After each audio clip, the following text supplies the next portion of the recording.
Brian and I also spoke about consolidating school districts, and we also talked about charter schools. We're going to have the entire interview with him. It went about 16, 17 minutes at MiWeek.org, so you can check that out there. But I want to bring you guys back into this conversation. Didn't you love this guy, though, and Oh Brother, Where Art Thou? Huh? He looks like John Goodman. You know, as Brian is, I've known him since he was superintendent at Dearborn, and just in covering him through local news and whatnot. It was very interesting to talk to him because he does not have a very easy job. And I want to start with that, the politics of the Department of Education here in Michigan. Nolan, how do you see that either playing in a positive way, or how does it make that job difficult here in Michigan? I don't know about how it makes his job difficult. I think his job's impossible. But I think the structure in Michigan is at the core, or one of the first things we need to fix. I mean, you've got an elected school board and an elected governor, both of them who supposedly set education policy. In the states where we're having seeing the most effective education reform, child-centered education reform, you have unity in the policy making and in the decision making. We should have one or the other. Either the governor's out of education, which I think is ridiculous because you need accountability, or you should get rid of the elected board and make education the department under the governor, as it is in many, if not most states. What do you think that we should do in this circumstance? I mean, I agree that the way we do it doesn't work. I'm not sure. I don't know if it's the structure or if it's the people that we've had in those positions, but they have not worked together, and there has not been, in my judgment, there has not been the kind of independence and maybe aggression is even the right word from the state superintendent to take the lead on some issues. If you think about the situation in Detroit and how that has been left to the political class to solve one way or another, first with Jennifer Granholm, now with Rick Snyder, that's anything that's been proposed could have been proposed by the state superintendent to change the way we deal with high-risk schools, whether the way we deal with the largest district and the lowest performer. But he's not an independent body. He works for the political class. Agreed. Those school board members are elected. They're heavily funded by the unions. Yeah. Most often they're elected with union dollars. They're not independent. So there's not as much accountability there as you have through the governor's office. If it were just all the right, governor. but let's talk about Detroit Public Schools. In last spring, the coalition came out with all of these ideas and saying this is what should be happening now with Detroit Public Schools. You have the governor who take that into account, take that into advisement and say, well, I'm going to come out with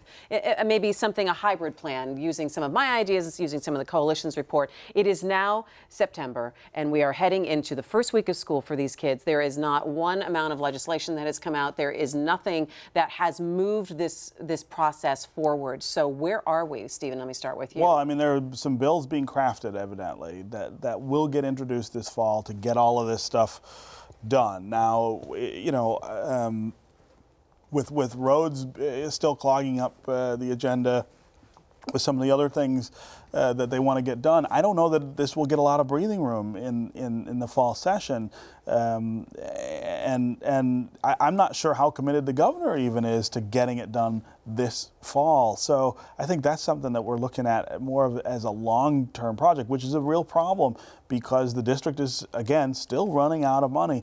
Last year they spent $53 million on debt service. This year it's expected to be $63 million. So they are looking at cutting into teachers' health care, cutting into other services. The district is dying. It's on life support.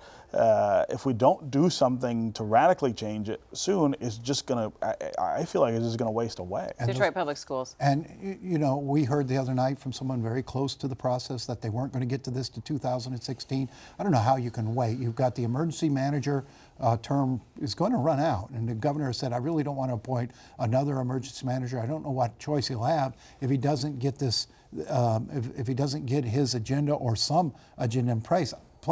I agree with Steve. I think you need a radical change or dissolve the thing and replace it with independent schools, similar to the New Orleans model, portfolio schools. But you got to do something in a hurry here. And I see it sort of taking a seat behind roads and perhaps even behind energy policy now, because they've got to do something to deal with the new EPA rules. It keeps falling down the list of priorities.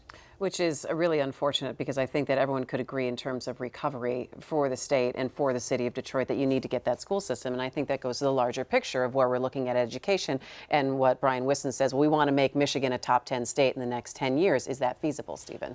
Boy, 10 years, that's not a long time. And we're not working on it.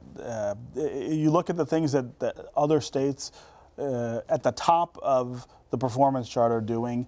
We're not doing that stuff, which is they have been doubling down on funding and accountability. If you look at the states that are climbing the ladder, states like Tennessee and Florida that have doubled down on accountability, not so much funding and some more innovation, we're not doing that either. So I'm not sure that we're in a position to be moving up in any way, because we're not emulating the best practices that other states are. And what do you think those best practices should be here in Michigan that we can start on, Nolan? Do you think that will make a difference? And you know, we keep pretending we don't know what to do. And you could look at places like Tennessee and Florida and even Colorado.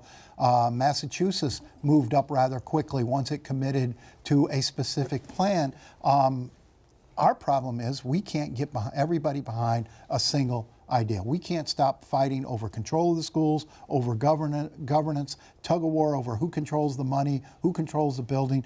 Those other states had a unified vision and we don't. And if you don't start with a unified vision, you're not going to get there in 10 years, you're not going to get there in 30 years. Well, Michigan definitely has its work cut out for it.